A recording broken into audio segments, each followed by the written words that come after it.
வணக்கம். இன்னைக்கு மருத்துவத்தன்மை கொண்ட நமது சமையல் அறையில் இருக்கக்கூடிய சில பொருட்களை பார்க்கலாம். தினமும் காலை வேளையில 10 கருவேப்பிலைய வெறும் வயிற்றுல மென்று சாப்பிட்டாலே போதும். கொலஸ்ட்ரால் அளவு குறையறதோட ஜீரண சக்தியையும் இந்த இலைகள் அதிகப்படுத்துது. இருதய நோய் உள்ளவங்க கூட இந்த கருவேப்பிலைய அதிகமா உணவுல பயன்படுத்தலாம். கருவேப்பிலையில ஏகப்பட்ட இரும்பு சத்துக்கள் இருக்கு.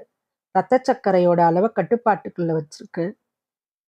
நீரிழிவு நோயாளிகள் கூட இந்த கருவேப்பிலையை மென்று சாப்பிட அறிவுறுத்தப்படுறாங்க. காய்ந்து போன கருவேப்பிலையா இருந்தாலும் சரி, பச்சை கருவேப்பிலையா இருந்தாலும் சரி, உணவுல எந்த வடிவிலையாவது நாம் அதை எடுத்துக்கணும். அடுத்ததா பார்த்தீங்கன்னா துளசி இலை. மூலிகைகளோட ராணி அப்படின்னு சொல்லப்படுற துளசி இலையே 300க்கும் மேற்பட்ட துளசி வகை இருக்குதாம். சுத்தமான செம்பு பாத்திரத்துல தண்ணீரை ஊத்தி ஒரு கைப்பிடி துளசியை போட்டு இரவு தூங்குவதற்கு முன்பு வச்சுட்டு காலையில வெறும் வயிற்றுல அந்த தண்ணீரை 48 நாள் நம்ம குடிச்சிட்டு வந்தா தோல் சுருக்கம் நீங்கி நரம்புகள் பலப்படும், கண் பார்வை கூர்மை பெறும். வெறும் வயிற்றுல துளசியில டீ தயாரிச்சு குடிக்கலாம். துளசி இலைகளை இப்படி சாப்பிட்டால் புற்றுநோயை தடுக்கலாமா. இதய ஆரோக்கியத்திற்கு நன்மை பயக்கக்கூடியது.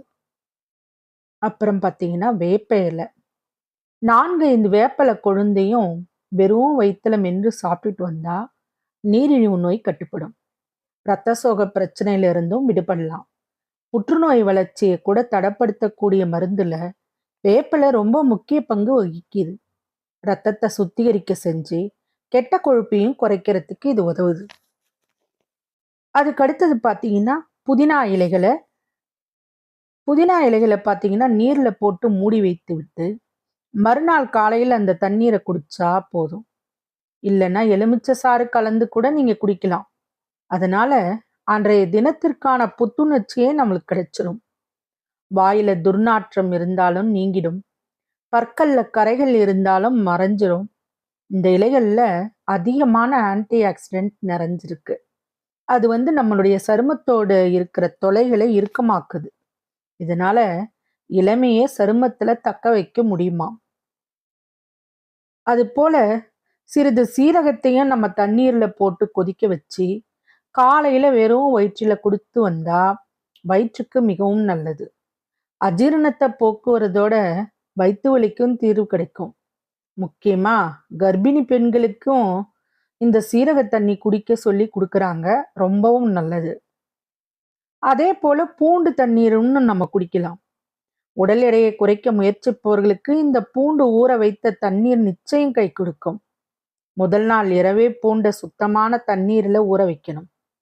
பிறகு காலையில அந்த தண்ணீரை லேசா சூடுபடுத்தி வெதுவெதுப்பா வெறும் வயிற்றுல குடிச்சிட்டு வந்தோம்னா உடலில் உள்ள கழிவுகள் நச்சுகள் நீங்கி புத்துணர்ச்சி நமக்கு கிடைக்கும். இன்னும் ஒன்று வெந்தயம்.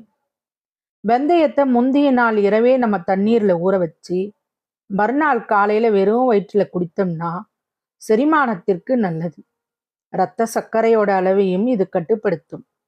வெந்தய டீ இந்த வெந்தயத்துல டீ போட்டு கூட குடிக்கலாம். வேப்பிலைய மென்னு விழுங்க கடினமாக இருந்தா வேப்பம் பூக்களை ஒரு கைப்பிடி எடுத்து தண்ணீர்ல ஊற வச்சு தினமும் காலையில வெறும் வயிற்றுல குடிச்சிட்டு வந்தாலும் நல்லா பலன் கிடைக்கும். பயன்படுத்தி பாருங்க. நோயிலிருந்து பாதுகாப்பா இருக்கிறதுக்கு நமது சமையலறையே போதும் அப்படிங்கிறது தான் இதோட முக்கியமான செய்தி. என்ன நண்பர்களே, தங்களுக்கு இது பிடித்திருக்குது அப்படின்னா வசியின் வாசிப்புகளை சப்ஸ்கிரைப் பண்ணுங்க, லைக் பண்ணுங்க, ஷேர் பண்ணுங்க. நன்றி.